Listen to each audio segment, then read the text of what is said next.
नमो अरिहन्ताणं नमो सिद्धाणं नमो आयर्याणं नमो वज्रायाणं नमो लोये सवसाहुणं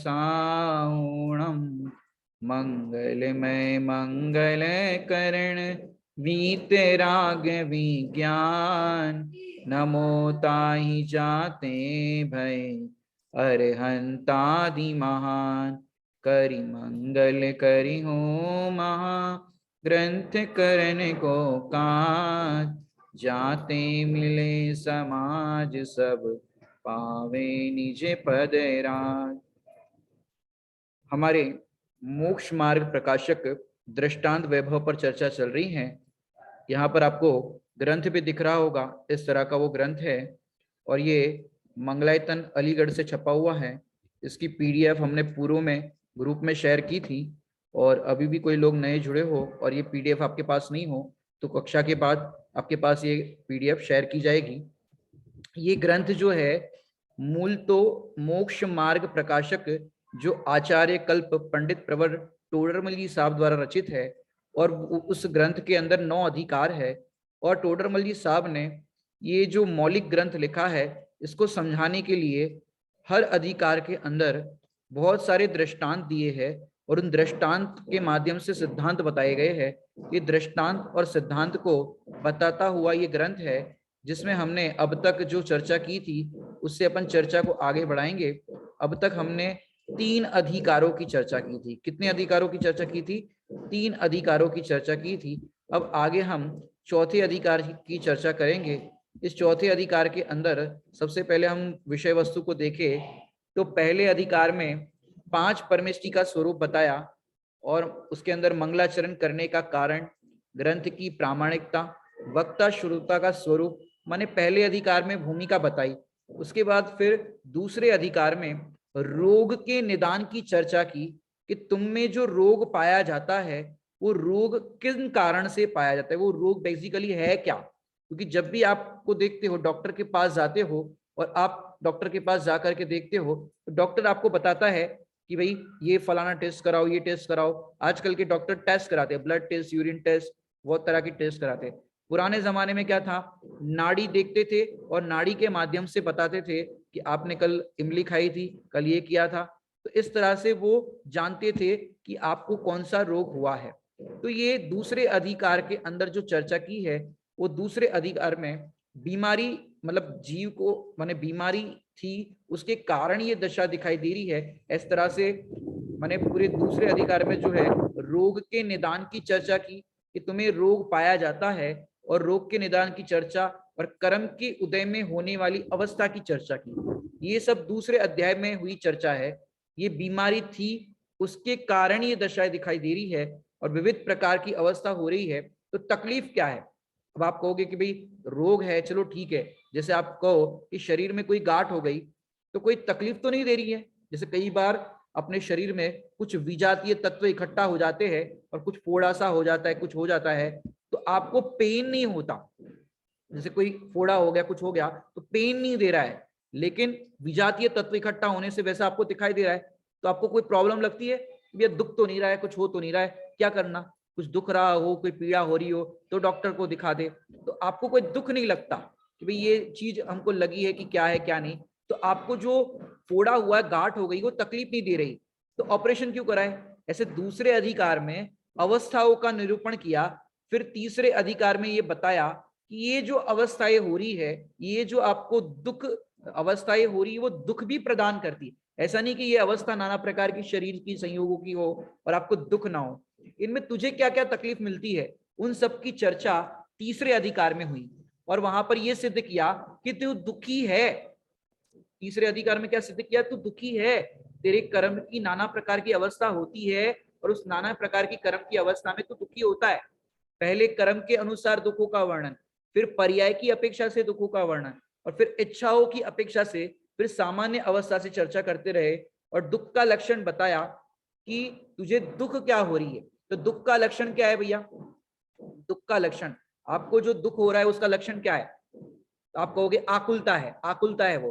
तो आकुलता ये दुख का लक्षण है। क्या कह रहे हैं? आकुलता है वो दुख नहीं। आप दुखी हो रहे हो तो आपको क्या लगता है, आकुलता हो रही है, दुख हो रहा है। तो आकुलता के कारण दुख नहीं है, दुख का कारण आकुलता नहीं है। आकुलता तो लक्षण है। जब जब आप दुखी होंगे तो लक्षण क्या पाया जाएगा, आकुलता। और ये दुख का लक्षण नहीं है, आकुलता है वो दुख का लक्षण नहीं है। ये आकुलता दिखाई देती है ना, ये आकुलता, तो ये आकुलता क्या है एक्चुअली, कि ये आकुलता जो है, ये आकुलता दिखाई देती है। फिर ये कहा कि दुख कहीं ना, दुख कहीं नहीं हो तो मोक्ष में है, कि दुख नहीं, इसकी बात नहीं है कि दुख ऐसी स्थान, ऐसा स्थान बताओ कि जहां पर दुख ना हो। तो ऐसा स्थान कौन सा है, कि मोक्ष है। मोक्ष में क्या है, पूरी तरह से निराकुलता है, वहां दुख नहीं। अंत में कहा कि हम जो तुझे संसार दुख बता रहे हैं, ये तुझ पर बीत रहे हैं कि नहीं बता। क्या कह रहे हैं, हम जो तुझे दुख बता रहे हैं, ये दुख तुझ पर बीत रहे हैं कि नहीं बीत रहे, ऐसा वहां पर बताया। और सच में ये दुख बीत रहे हैं। क्या कह रहे हैं, ये दुख बीत रहे हैं। जैसे डॉक्टर अपने को पूछता है नाड़ी नाड़ी चेकअप करके, क्या आपको चक्कर आते हैं, क्या सुबह सुबह उल्टी हुई थी, क्या ऐसा हुआ था, इस तरह से अपने को पूछते हैं वैद्य, तो पता चलता है कि हाँ ऐसा मुझे हुआ था, चक्कर आ रहे थे, उल्टी हुई थी, बुखार भी आया था। तो ये वैद्य क्या कह रहे हैं, जो जो हम बता रहे हैं ये दुख तुम पर बीतते हैं कि नहीं बीतते। अगर बीतते हैं तो हम जो बता रहे हैं वो रोग तुम्हें हुआ है। इस तरह से उसका निदान करते हैं कि भाई ये दुख तुम पर बीतते हैं कि नहीं। ये वहां पर तीसरे अधिकार में बात की। दूसरे और तीसरे अधिकार में मिथ्या दर्शन ज्ञान चरित्र का सामान्य निरूपण बताया था। और अब चौथे अधिकार में मिथ्या दर्शन ज्ञान चारित्र का विशेष निरूपण बता रहे हैं कि जो संसार अवस्था प्राप्त हुई वह भी मिथ्यात्व के वश, और जो तीसरे अधिकार में दुख बताया वह भी मिथ्यात्व के वश प्राप्त होता है। और चौथे अधिकार में वह जो संसार अवस्था और दुख मिल रहे हैं उसका कारण क्या है, ये यहाँ पर बताया कि इसका कारण क्या है, आप दुखी हो रहे हो, इसका कारण क्या है। जब भी आप देखो कोई भी बात होती है तो आप पूछते हो कि कारण क्या है, ये दुख किस कारण से हुआ, बुखार आया, कुछ भी हुआ, ये कारण क्या है इसका।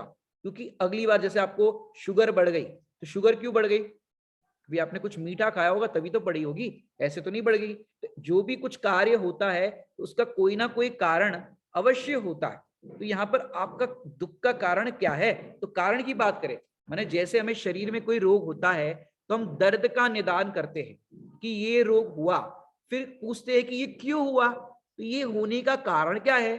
क्योंकि हम इस रोग के होने का कारण जानेंगे तो उन कारण पर ब्रेक लगाएंगे। क्या कह रहे हैं, रोग के होने का कार्य, ये रोग हुआ तो किन कारण से हुआ, यदि हम कारण जानेंगे तो कारण पर ब्रेक लगाएंगे। जब तक कारण नहीं पता हो तो आप ब्रेक कैसे लगाओगे, किस कारण से ऐसा हुआ। जैसे बरसात के दिन है तो कोई भी चीज में नमी लग जाती है, तो नमी क्यों लग गई, कि आपने खुले में वो चीज रख दी होगी, आपने एयर टाइट डिब्बे में नहीं रखी होगी तो उसमें नमी लग जाएगी। तो कारण क्या है, एक बार आपको कारण पता चला तो आप दोबारा उसके कार्य, इस रूप कार्य होने से बच जाओगे। ऐसे ही आपको किसी भी कार्य को करने से पहले या कार्य कोई बिगड़ता है तो सर्वप्रथम उसके कारण पर जोर देते कि क्यों हुआ। जैसे जगत में हमें जिस कारण का फल अच्छा नहीं लगता हो, तो जिस कारण से वह फल मिलता हो तो हम उस कारण पर ब्रेक लगाते हैं। किसी को हम कहे कि तुम चलती ट्रेन से जंप मार सकते हो, क्या कहा, किसी को कहे हम राजधानी ट्रेन चल रही है तुम चलती ट्रेन से जंप मार सकते हो, तो वो कहेगा भाई हम नहीं मारेंगे। क्यों मारे, क्यों नहीं मारेगा वो, क्योंकि जंप लगाने के बाद जो फल आएगा वह उसको प्रत्यक्ष दिख रहा है कि फल अच्छा नहीं है। लगता तो जिस कारण से फल मिलता है तो उस कारण पर ब्रेक लगाओ।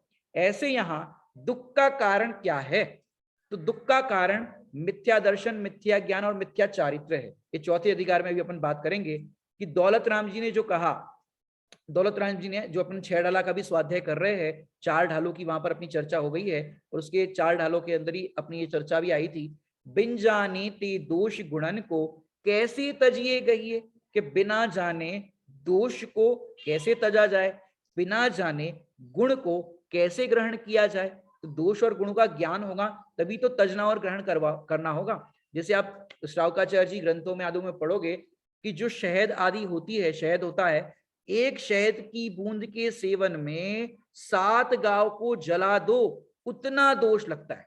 मान एक ड्रॉप आपने शहद, हनी हनी बोलते हैं ना, हनी हनी भी जो हनी होता है, उसकी एक बूंद का अगर आप सेवन करते हो तो 7 गांव को जला दो, उतना पाप लगता है। अब कई लोग पहली बार ये बात सुने, अरे इतना पाप लगता है, 7 गांव को जला दो उतना पाप लगता है। अब आपको जैसे ये पता चला कि 7 गांव को जलाने का पाप लगता है, तब क्या करोगे आप?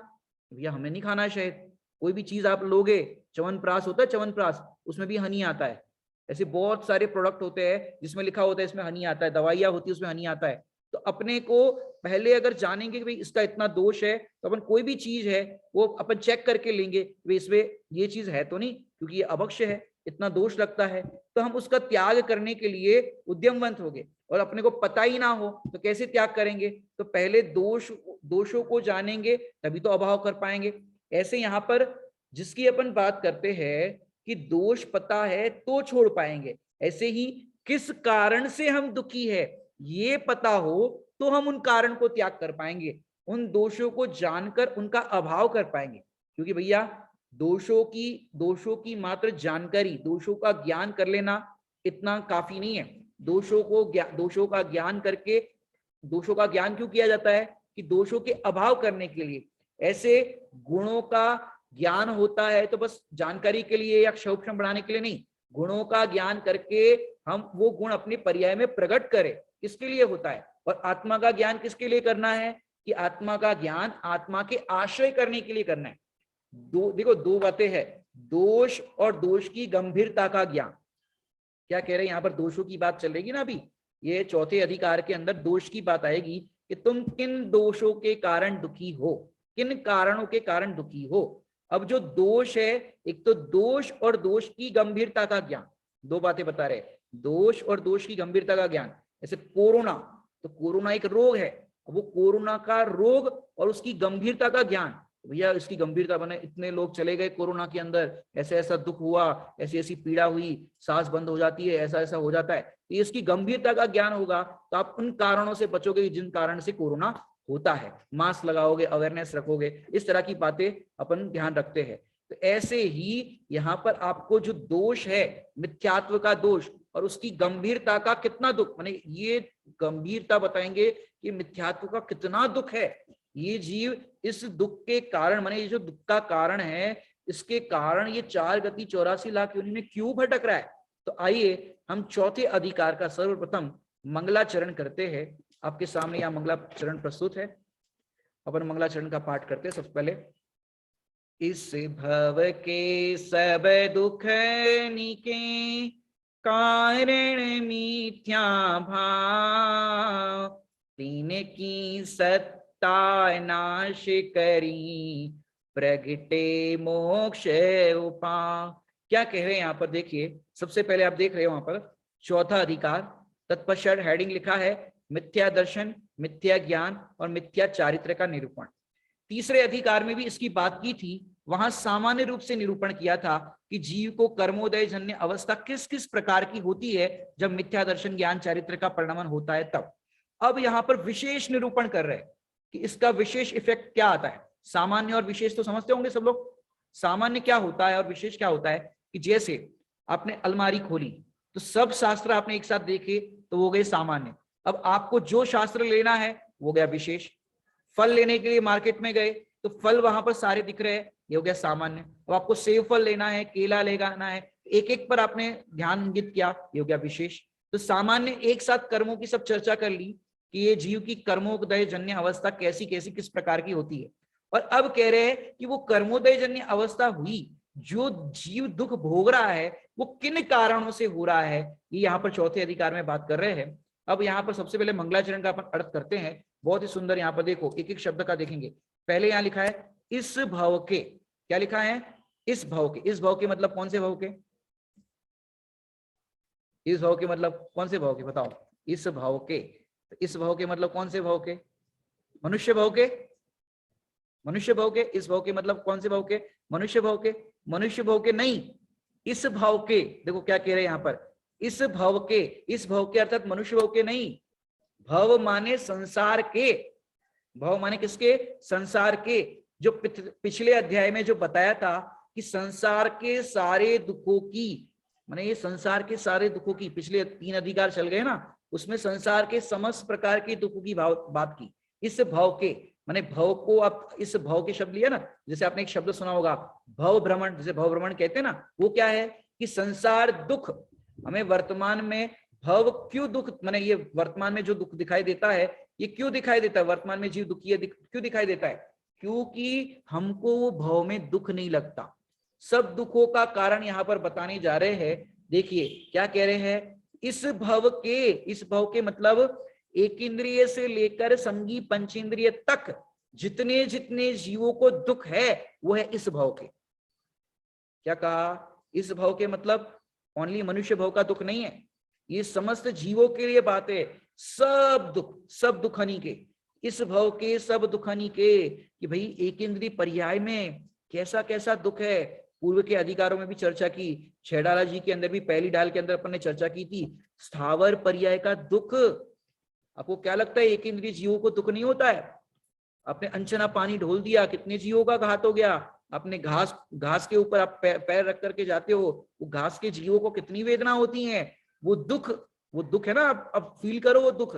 इस भव के सब दुखनी के, एक इंद्रिय के दुख का विचार करो, निगोदिया जीवों के दुख का विचार करो। घास पर आपने पैर रखा तो इतना उसका कहा जाता है कि घास पर पैर रखना, कोई गर्भवती स्त्री के गर्भ पर कोई पैर रख दे हाथी, और जो उसको कष्ट हो वो कष्ट है उसको, घास के जीवों को। माने सोचो इतना कष्ट होता है, इतना दुख होता है। तो इस भव के सब दुखनी को दिखोनी के जल काय के अंदर आप देखो, जल के जीवों की अपन हिंसा करते हैं, अनचना पानी ढोल दिया और फिर अनचने पानी को ही सीधा अपन ने कहीं पर भी डाल दिया, तो ये कितना दोष होता है। कितना लोग फिर वाटर पार्क में जाते हैं, स्विमिंग पूल में पूल पार्टी करते हैं। अब वहां पर देखो कितने जीव उस पूल पार्टी में, उस अनचने पानी में जहां पर लोग नहाते हैं। पता है वहां पर नहाना मतलब कैसा है, कि वहां पर नहाना, स्विमिंग पूल के अंदर वहां पर नहाना ऐसा है कि मानो आप आगामी पर्याय में उसी जलकाय के जीव बन जाओगे, क्योंकि आपने उसको जीव नहीं देखा तो आपको भी कोई जीव नहीं देखेगा। दूसरा कि पानी में कौन पड़ा रहता है, बफेलो को देखा है, बफेलो गांव में देखा होगा। अभी हम इस तरफ है, दमोह तरफ एक गांव है फुटेरा, वहां पर है। अब यहाँ पर रास्ते में हम आ रहे थे तो देखा एक तालाब के अंदर, नदी के अंदर भैंस पड़ी हुई है आराम से। कैसे पड़ी है? भैंस होती है बफेलो, वो पड़ी हुई है। अब उसको आनंद लग रहा है, भैंस पड़ी हुई है, आनंद लग रहा है। अब जैसे वाटर पार्क में लोग नहाने के लिए जाते हैं, एंजॉय करने जाते हैं, तो मानो बफेलो की पर्याय में जाने के लिए तैयारी कर रहे हो कि हम अगली पर्याय में बुकिंग कर रहे हैं, अभी थोड़ा टाइम यहाँ पर क्या है, प्रैक्टिस के लिए आए हैं, स्विमिंग पूल में नहाने के लिए, वाटर पार्क में प्रैक्टिस करने आए हैं। अब अगली पर्याय में बफेलो वहीं जाना है, तो फिर रोज उसी में पड़े रहेंगे।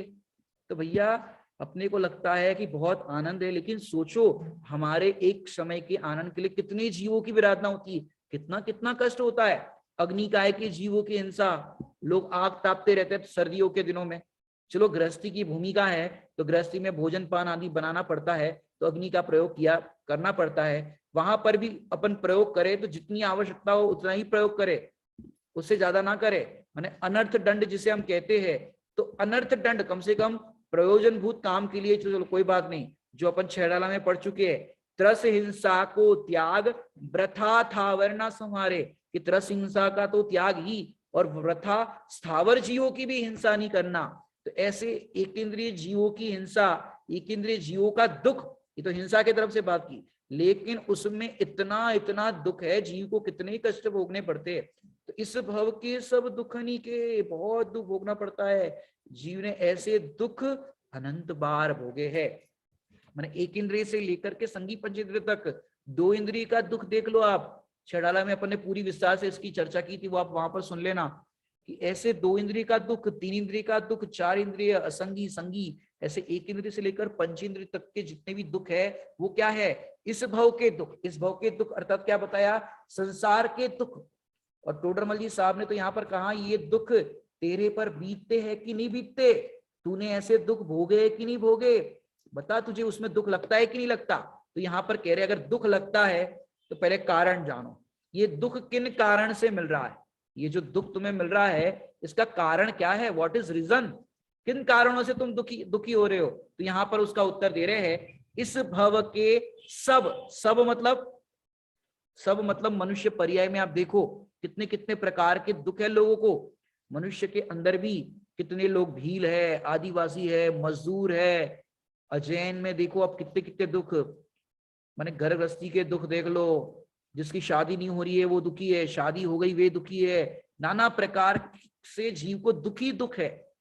माने संसार, जो अपन एक वाक्य सुनते हैं, दर्पण में मुख और संसार में सुख, दिखता तो है लेकिन होता नहीं। क्या कहा?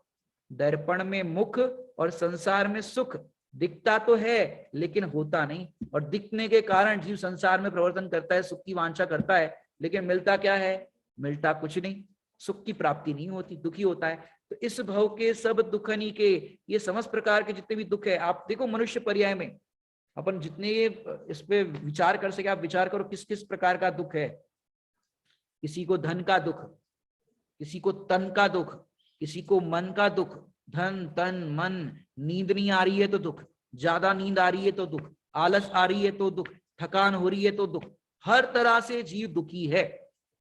तो कह रही है समस्त दुख, किसी को घुटनों का दर्द है, किसी को कमर का दर्द है, किसी को स्लिप डिस्क हो गई, किसी को आंखों में दर्द है, किसी को दाढ़ का दर्द है। अब दर्द हो रहा है, दर्द हो रहा है, दाढ़ का दर्द। अब जिसको दाढ़ का दर्द हुआ उससे पूछो कितना दुखता है, बताओ ये दुख लग रहा है कि नहीं लग रहा है? अब ये गोली खा ली, अब नहीं दुख रहा है, अब नहीं दुख रहा है। अरे तो कोई और दूसरा दुख आ जाएगा कि पहले एक दुख था, दाढ़ दर्द कर रही थी, अब नहीं दुख रहा है। अब दाढ़ का दर्द मिट जाए तो फिर और दूसरे नए दुख आ जाए। पथरी का दर्द, पथरी का दर्द कैसा होता है? अरे पथरी हो गई, दुख रहा है, दुख रहा है, दुख रहा है, बहुत पीड़ा इतनी सहन करता है। तो ऐसे विचार करो, इतने इतने दुख आपने भोगे, दूसरे को भी देख करके विचार करो कि ऐसे दुख हमें भी भोगने पड़ेंगे अगर हमने इसका उपाय नहीं किया तो ये इस भव के सब दुखनी के, ये समस्त प्रकार के जितने भी दुख है, जरा सा एक उंगली में सब्जी समारते समय कट लग जाए तो वो देखो जरा सा एक कट लगा है, और वो भी सर्दियों के दिनों में लगा हो, सर्दियों में कितना कष्ट होता है। सर्दियों में लगा हो तो जरा सा पानी में भी हाथ डालो इतना जलता है। अब बताओ ये जरा सा कट लग गया तो कितना दुख। रोटी बनाते समय रोटी फूट जाए और फूटने के बाद उसकी हवा आपके अंगूठे पे या कहीं पर लग जाए तो वो कैसा दुख होता है। जरा सी एक हवा लग जाए तो मोच आ जाती है पैर में, पैरों में, हाथों में, जहां कहीं भी अटक जाता है, तो उसका दुख कैसा है। एक एक दुख का विचार करो। ऐसे दुख बचपन से लेकर के आपने खुद जो भोगे होंगे उसका दुख देखो। ये तो शारीरिक दुख की बात की, मानसिक दुख की बात करो। कोई आपकी इंसल्ट कर दे, इंसल्ट कर दे, आपका भाई, आपकी बहन, कोई भी इंसल्ट कर दे तो कैसा दुख होता है। अरे इंसल्ट का दुख क्यों लग रहा है? किसी ने आपकी इंसल्ट की इसलिए दुख नहीं लग रहा है। लोगों को क्या लगता है, इनसे मेरी नहीं बनती, मैं इनके साथ नहीं रहूंगा, मैं इनके साथ ये नहीं करूंगा। तो ये आपको दूसरों के बारे में लगता है। चलो एक काम करो, जिसके साथ अच्छा नहीं लगता है आप उसको अलग कर दो, अब तो दुखी नहीं होंगे ना। जिसके साथ आपको दुख लग रहा था उसको आपने अलग कर दिया, वो स्थान आपने छोड़ दिया, वहां से हट गए, अब तो दुख नहीं होगा ना।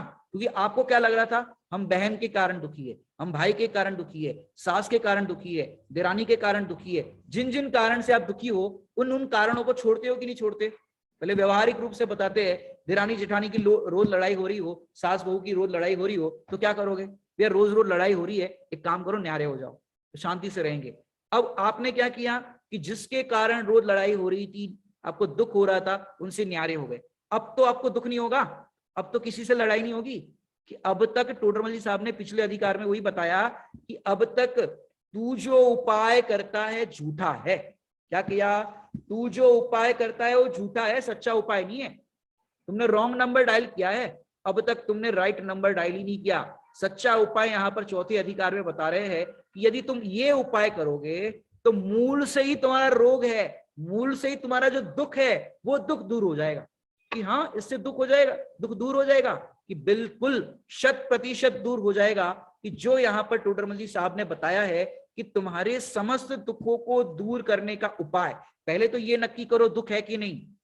अब दुख है तो कौन कौन से प्रकार के हैं, अब एक साथ सबको एट अ ग्लांस अपन ले ले तो इस भाव के सब दुखनी के, एक इंद्रिय से लेकर के संगी पंचेंद्रिय तक की अवस्था, मन रहित प्राणी की अवस्था देख लो, मन सहित प्राणी की अवस्था देख लो, एक इंद्रिय से लेकर के समस्त समस्त दुख, समस्त अवस्था के दुख, और उन समस्त अवस्था में होने वाली प्रति समय की एक एक पर्याय के दुख।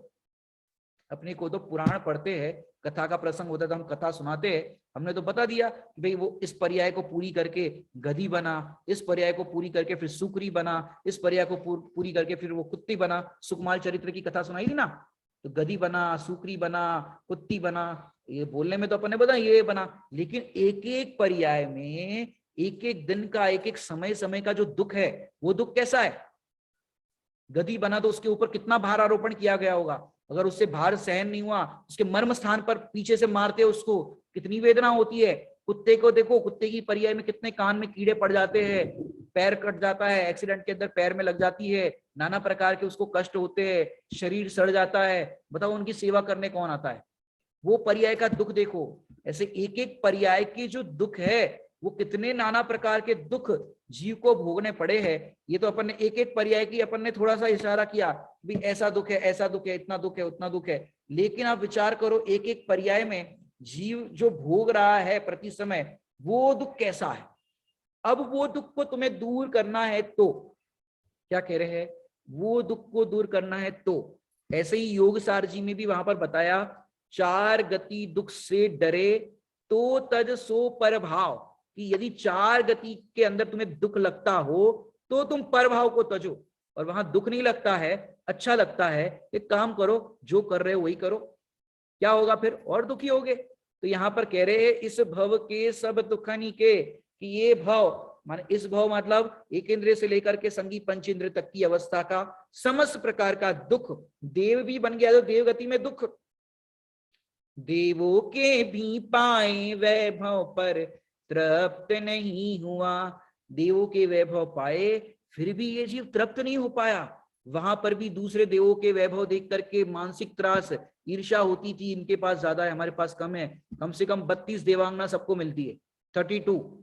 अब किसी के पास 64 है, 128 है, 256 है, 500 है, तो वो दूसरे की देख करके अरे भैया हमारे पास कम है, इसके पास ज्यादा है, तो उसका दुख। विमान है किसी के पास, किसी के पास कम है, तो नाना प्रकार के देव गति में भी दुख है।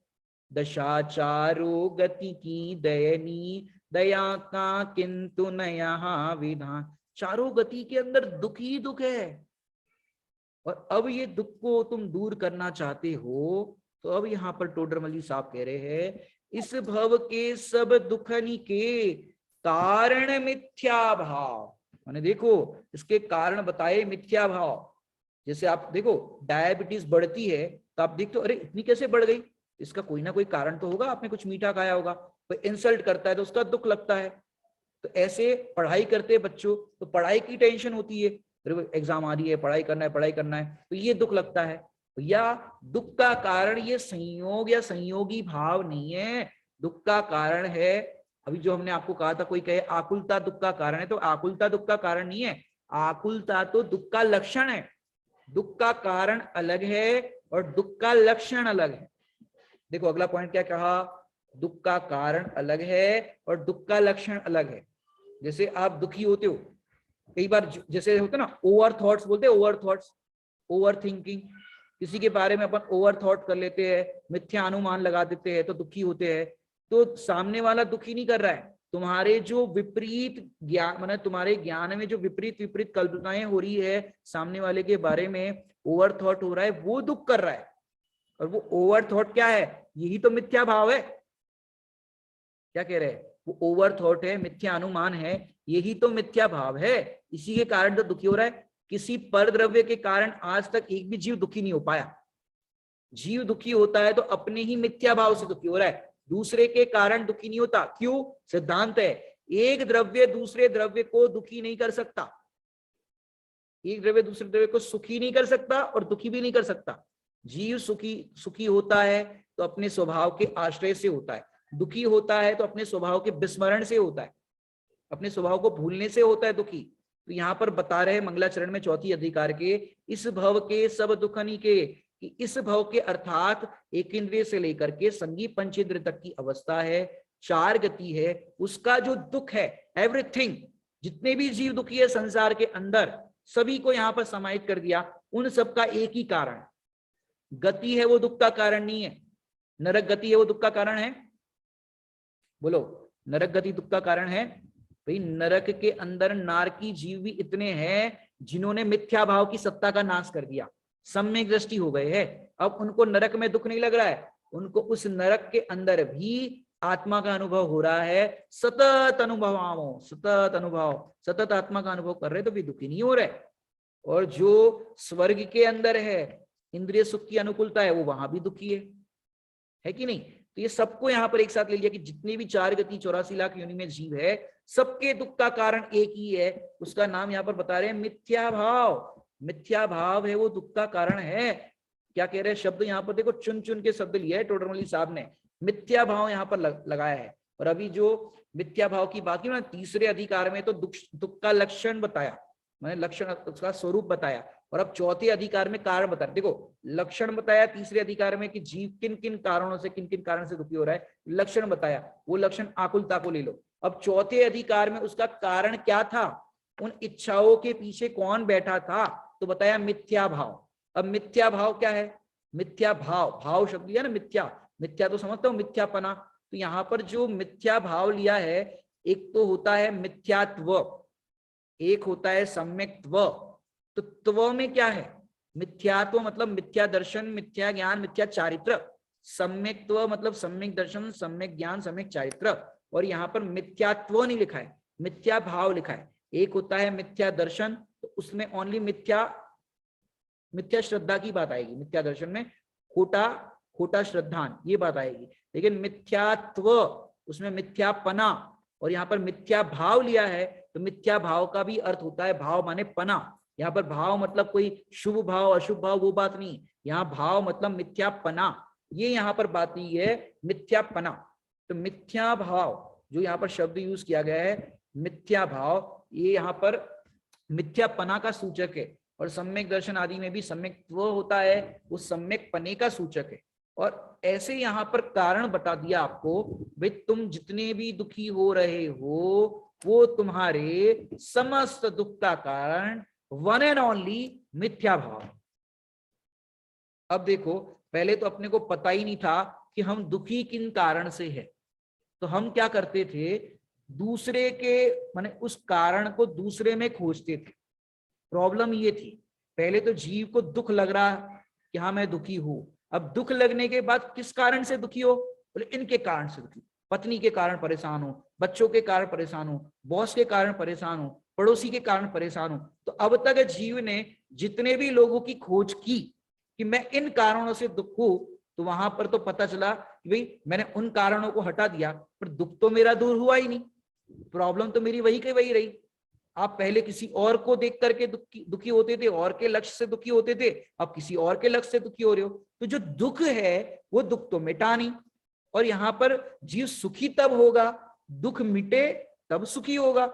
और वो दुख पहले तो है क्या कि मिथ्या भाव है, वो दुख है। समस्त दुखों का कारण वन एंड ओनली मिथ्या भाव है, अर्थात मिथ्यापना, मिथ्यात्व, वो दुख का कारण है, और कोई दुख का कारण नहीं है। और मिथ्यात्व के वश होकर के ही जीव घोर पाप करता है, मिथ्यात्व के वश होकर के ही जीव दुखी होता है।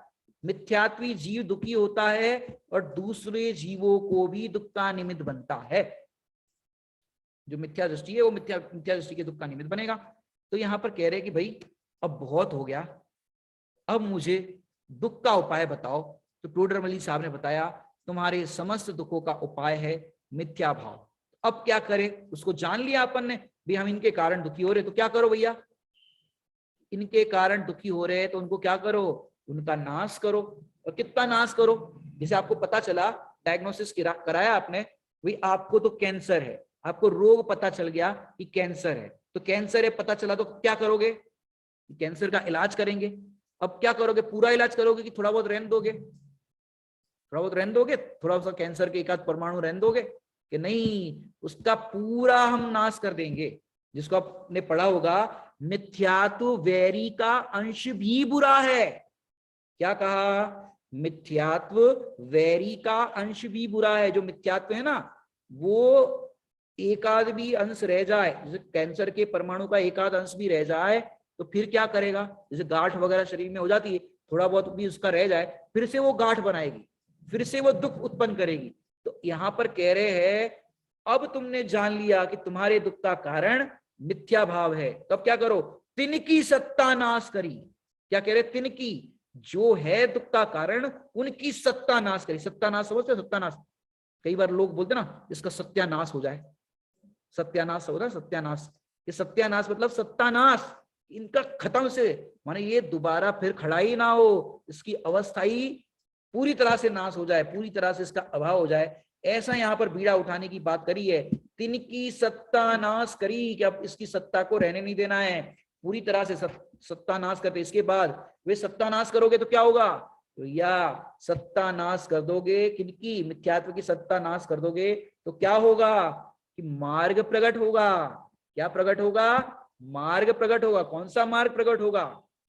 देखो, मार्ग के लिए सूत्र आता है, तत्वा सूत्र जी भी आप पढ़ रहे हो। पहला सूत्र है तत्वा सूत्र जी का, सम्यक दर्शन ज्ञान चारित्राणी मोक्ष मार्ग।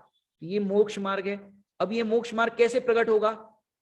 मिथ्या दर्शन, मिथ्या ज्ञान, मिथ्या चारित्राणी संसार मार्ग। तुम संसार मार्ग का अभाव करोगे तो मोक्ष मार्ग प्रारंभ होगा।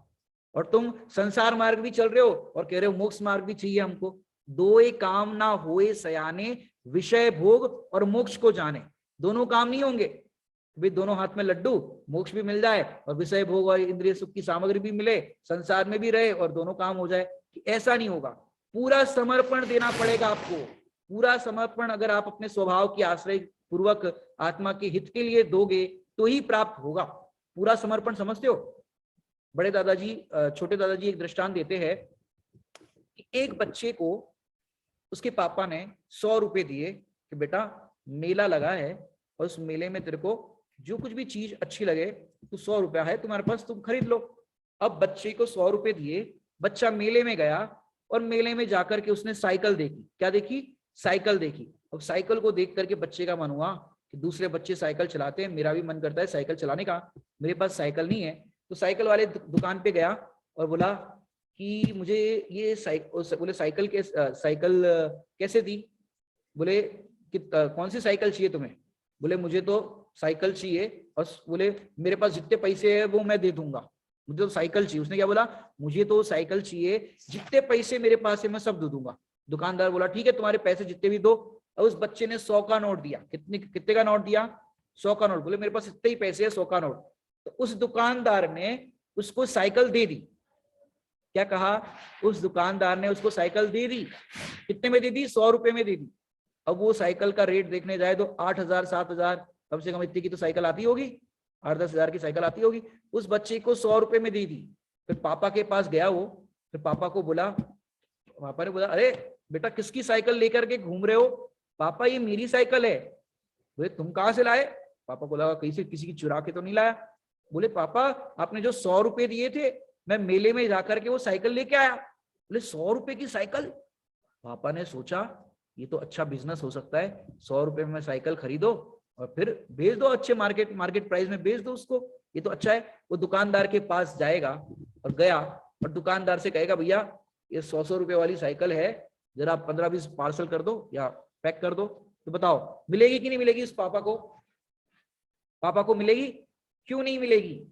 वो कहेगा भाई तुमने अभी तो मेरे बेटे को 100 रुपए की साइकिल दी और हमें क्यों मना कर रहे हो? कि भैया हमने 100 रुपए में साइकिल नहीं दी, उस बच्चे ने अपना सर्वस्व समर्पण किया, जितने पैसे थे सब दे दिए, कोई बार्गेनिंग कुछ नहीं, जितना था वो पूरा दे दिया, इसलिए मैंने उसको साइकिल दी।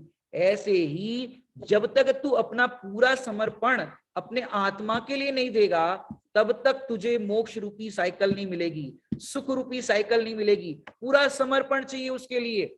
इसलिए यहां पर कह रहे कि तेरे दुख को दूर करना है तो इस भव के माने समस्त प्रकार के संसार के दुख का नाश करने के लिए ये मिथ्या भाव कारण है उसका, कि तेरा जो दुख है वो इन मिथ्या कारण माने मिथ्या भाव के कारण अर्थात मिथ्यात्व के कारण होता है। अब मिथ्यात्व की क्या कर कि तिनकी सत्ता नाश करी, कि पूरी तरह से सत्ता का नाश कर लेगा तो क्या होगा? प्रगटे मोक्ष उपाव। ये उपाव मतलब होता है उपाय। प्रगटे प्रकट होता है। क्या प्रकट होता है? मोक्ष प्रकट होता है। तो भैया इतने में मोक्ष हो जाएगा? मिथ्यात्व की सत्ता नाश कर दोगे तो मोक्ष हो जाएगा? कि हाँ वो वाला मोक्ष नहीं, दृष्टि मोक्ष होगा, मोक्ष मार्ग प्रारंभ होगा, जिसको अपन कहते हैं सम्यक दर्शन ज्ञान चारित्राणी मोक्ष मार्ग। तो मोक्ष मार्ग प्रारंभ हो जाएगा कि जीव मोक्ष मार्ग में कदम रखेगा। जो अपन पढ़ते हैं मोक्ष महल की प्रथम सीढ़ी, कि पहली सीढ़ी पर एक्सीलेटर का पर पाव रखे तो ऊपर पहुंचेगा कि नहीं पहुंचेगा। मॉल में होता है एस्केलेटर, रेलवे स्टेशन पे होता है, एक सीढ़ी पर कदम रखा सीधे ऊपर पहुंच जाते हैं। ऐसे मोक्ष मार्ग के अंदर कदम बढ़ाया, सम्यक दर्शन हुआ तो क्या हो गया, मोक्ष का उपाय हो गया, मोक्ष मार्ग प्रकट हो गया। और फिर मोक्ष मार्ग प्रकट हो गया तो जीव को मोक्ष मार्ग प्रकट होने पर सुख भी प्रकट हो जाएगा। तो दुख का देखो करना क्या है, दुख का कारण मिटा दो, दुख अपने आप मिट जाएगा। क्या कहा, दुख का कारण मिटा दो तो दुख अपने आप मिट जाएगा। जैसे देखो आपको ठंड लग रही हो, क्या लग रही हो, ठंड लग रही हो, तो ठंड लग रही हो तो क्या करोगे आप, भैया पंखा बंद करो, बहुत ठंड लग रही है, अभी बाहर से बहुत हवा आ रही, ठंडा ठंडा हवा आ रही है, तो ठंड आ रही है तो क्या करो, ठंड लग रही है तो क्या करो, स्विच ऑफ कर दो। तो स्विच ऑफ करोगे तो क्या होगा कि पंखा बंद हो जाएगा। लेकिन पंखा बंद हो जाएगा, स्विच ऑफ करने पर पंखा बंद हो जाएगा, तो पंखा घूमता हुआ तो दिख रहा है। क्या कह रहे, स्विच ऑफ करने पर पंखा जो है वो बंद हो जाएगा, लेकिन पंखा घूमता हुआ तो दिख रहा है। बोले पंखा घूमता हुआ दिख तो रहा है, लेकिन अब वो हवा नहीं दे रहा है, अब वो पंखा बंद होने के लिए घूम रहा है। समझ में आई बात। ऐसे ही तुम सुख की प्राप्ति करने के लिए क्या करो, स्विच का आश्रय करो। स्विच का आश्रय करोगे तो क्या होगा कि स्विच का आश्रय करने पर जो मिथ्या दर्शन, मिथ्या ज्ञान, मिथ्या चारित्र का जो पंखा घूम रहा है वो अब बंद हो जाएगा। ये घूम तो रहा है, या अभी घूम रहा है, वो बंद होने के लिए घूम रहा है। और जैसे ही पूरी तरह से बंद हो जाएगा तो क्या होगा, मोक्ष प्रकट हो जाएगा। अभी तो स्विच दबाने पर वो रुक गया है और फिर अब वो नए राउंड नहीं लगा रहा है, अब जो है वो पुराने जितने राउंड लगे रहे थे उसको बस ये पूरा कर रहा है। वास्तव में जैसे ही सत्ता नाश हो जाती है तब मोक्ष का मार्ग प्रकट होता है। और अब ऐसा मोक्ष का मार्ग हमें कैसे प्रकट हो, प्रकट करना है कि नहीं करना है, एक बार फिर से अपन पढ़ते हैं इसको। इस भव के सब दुख निके कारण मिथ्या भाव, तिनकी सत्ता नाश करी प्रगटे मोक्ष उपाव। कि आपको यदि दुखों को आपको पहले तो दुख लग रहा हो तो पहले दुख का कारण बताया, पहले तो हम दुखी है ये सिद्ध किया, फिर दुख का कारण बताया कि वो कारण है मिथ्या भाव, अर्थात वो मिथ्यात्व ही दुख का कारण है और इस मिथ्यात्व के कारण ही जीव दुखी हो रहा है। अब ये मिथ्यात्व का क्या करो, सत्यानाश कर दो, सत्ता से उसका नाश कर दो, मूल से उसको उखाड़ दो। और मूल से उखाड़ने पर क्या होगा, उसकी सत्ता नाश होने पर प्रगटे मोक्ष उपाय, क्या मोक्ष जो मोक्ष का मार्ग है वो प्रकट होता है, सुख है वो प्रकट होता है। और अब ऐसा सुख प्रकट हो गया कि जिसके बाद अब आपको पुनः दुख नहीं होगा।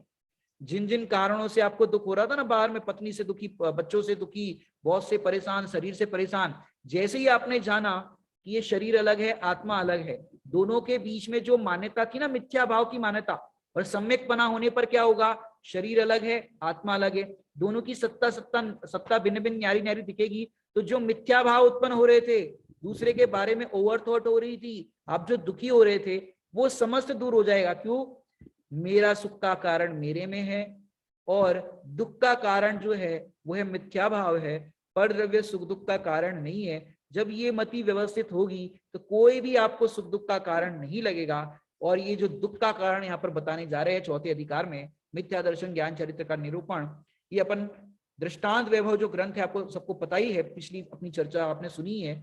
तो यहाँ पर दृष्टांत आगे पहले तो श्रोता की तरफ से प्रश्न किया जाएगा, भाई ऐसे ऐसा हमको लगता है, उसके बाद दृष्टांत देकर के समझाएंगे और फिर सिद्धांत देकर के समझाएंगे। इस तरह की पूरी विषय वस्तु अब हम चौथे अधिकार की स्वाध्याय करेंगे। तो अभी का यहाँ समय हो गया है। ओम नमः सिद्धेश्वराय।